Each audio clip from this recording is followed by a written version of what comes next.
I came home from the hospital early and found her with him in our bed. She lost everything she took for granted. Chapter 1, Discharge. "You're free to go, Mr. Carter," the nurse said with a kind smile, handing me a clipboard with my discharge forms. "Recovery's ahead of schedule. Doctor signed off early." I nodded, my chest still aching from the surgery, but I managed a faint smile.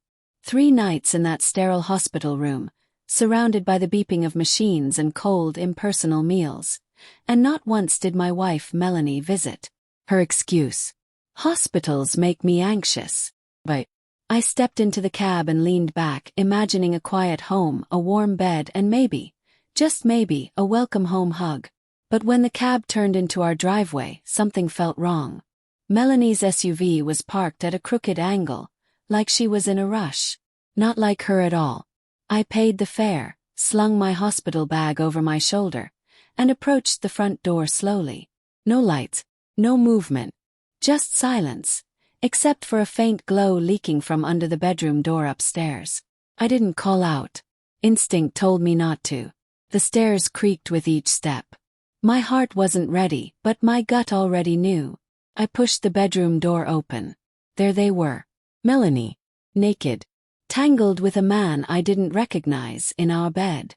The same bed I bought. The same sheets we chose together. And beside them on the nightstand our wedding photo, tilted as if even it couldn't bear to look. They didn't see me. I stood there for a long, breathless moment.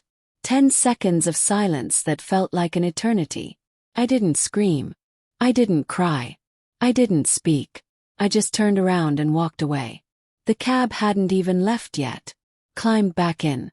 "Back so soon?" the driver asked. "Downtown," I muttered. Chapter 2, Lockdown. I didn't go home. I went straight to my lawyer. Darren Whitmore had been a close friend since college. Owed me more than a few favors from our younger days when I'd fixed his busted laptops or loaned him money for rent. I stepped into his office still wearing the sweatpants from the hospital, and he looked up, stunned. "Weren't you supposed to be under observation?" "Change of plans," I replied calmly. Behind closed doors I laid everything out. No raised voices. No rage. Just facts. Just the quiet, methodical dismantling of a marriage I had already suspected was dying. Then I handed him a folder. Inside were documents I had quietly assembled over the last few months. Property deeds, business accounts, financial transfers, power of attorney forms. Melanie thought I was bedridden and clueless. She had no idea I'd already moved our assets into a protective trust under my name only. "You moved everything?" Darren asked, flipping through the pages. "Every last dollar," I said. "By tonight, she'll be locked out of the accounts. And the locks on the house. Changed. You're going to war." Understood. "No. I already won." Chapter 3, The Lockout. By sunset, the home that once held memories now stood like a fortress. The locksmith was efficient. New locks on all doors, garage access revoked, alarm code changed, and Melanie flagged as unauthorized. Next stop, the bank. Melanie had been using our joint account like it was monopoly money. Shopping, brunches, God knows what else. But she hadn't checked it today. I moved the remaining $23000 into a personal account she didn't know existed. Then I filed a fraud report. Credit cards. Frozen. Then came the car. Her precious SUV. Only leased in my name. With a single phone call, it was picked up and returned under our buyback clause. When Melanie and her affair partner strolled up the driveway later that evening, all smiles, likely expecting to slip back into my bed, they found nothing. The key didn't work. The car was gone. Their cards. Declined. From across the street, I watched with Darren beside me, sipping a coffee. Melanie banged on the door. "Zach, this isn't funny." Her lover, tall, stupid-looking, tried to act tough. "Open the door, man. Don't make this into a thing." I took a long sip, then said to Darren, "Let's go."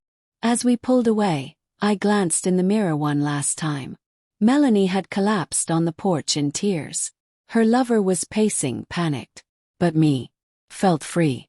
Chapter 4, collapse. The next morning, I sat at a quiet cafe downtown sipping black coffee as traffic buzzed outside. 10 missed calls from Melanie. 5 from an unknown number.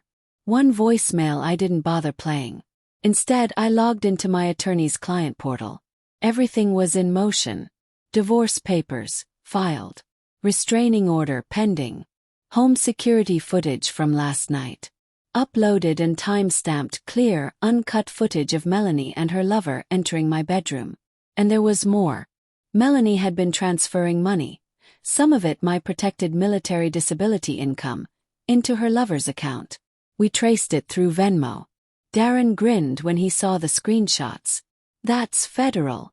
And I intend to press charges, I said. But I wasn't done. Melanie worked admin part-time at a local college. Her lover, Adam, tenured professor.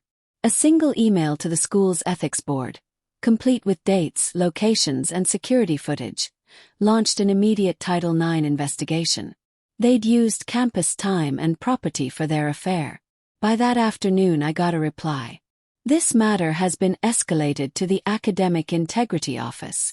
Thank you for your detailed report. And then Melanie texted, please, can we just talk? Everything's out of control. Oh, now it was out of control. She expected a broken man. Instead, she got a strategist. Chapter 5, Family Fallout. Melanie's parents never liked me. Her mother, Angela, once said, "You're stable, I'll give you that.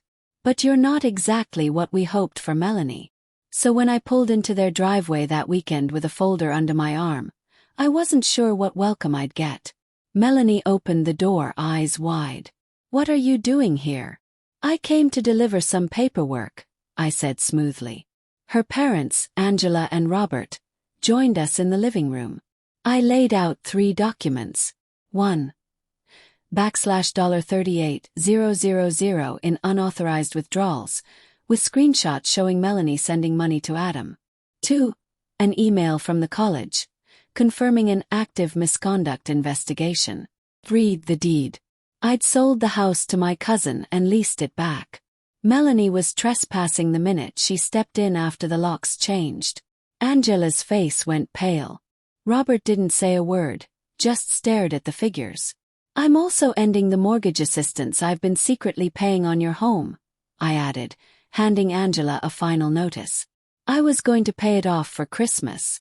But now, consider this my final gift." I left them shouting behind me.